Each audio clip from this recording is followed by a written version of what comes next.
حبايبي، مساء الخير عليكم. شلونكم؟ شنو الأخبار؟ قلت أحكي وياكم.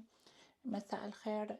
اليوم مساء عندنا، فقلت أجواء حلوة اليوم، شوية جو أكو مطر، بس لا يجي الشتاء، أول وتالي هو راح يجي الشتاء. فقلت خليني أقعد أكو كم سؤال نحكي وياكم ورد على بعض الأسئلة. تمام؟ أوكي.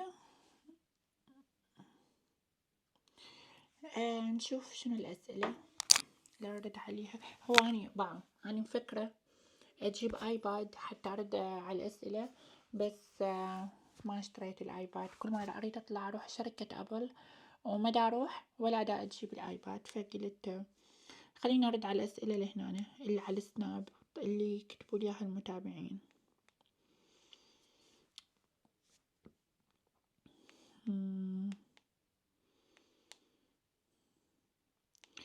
فقلت أسوي وياكم حلقة على اليوتيوب من بيتي، أحكي وياكم هيك حلقة طبيعية، سوالف جدا طبيعية. ماشي. سؤال هنا كتبوا لي ليش ما تلبسين البرا، الملابس الداخلية بالبيت؟ ما أحب، حتى براني ما أحب ألبس، يعني حتى بالطلعة أنا ما أحب ألبس البرا.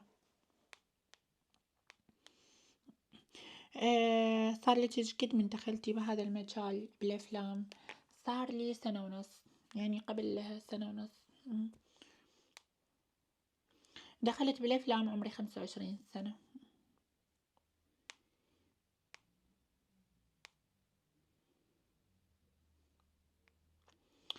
أوكي، هواية أسئلة.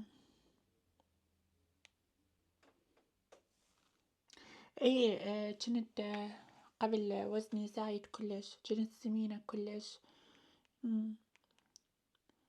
كنت أكره السمن.